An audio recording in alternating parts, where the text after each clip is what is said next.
16. júl 2024, veľký vrch 272, naozaj významné miesto na Zemplín, lebo je to ten kopec, ktorý je neprehľadnutelný.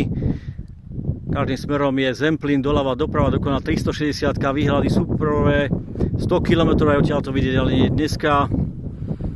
Dargov tam to určite vidieť aj 100 km, Tatrín, Kráľovú Hru ťažko, asi skôr nie. Takže vyčnieva, tuto bude smer Trebišov. Určite by sme videli aj Michalovce, Horný, Zemplín, Humene a takto tu vyzerá. Tuto vidíme Vajany, s nami bod zemepisný, ktoré sa musia učiť viacerí. Tuto tečie riečka Ondava, ďalej bude už Laborec, Kapušany a Chlmec, Kráľovský Chlmec, Čop, Leles.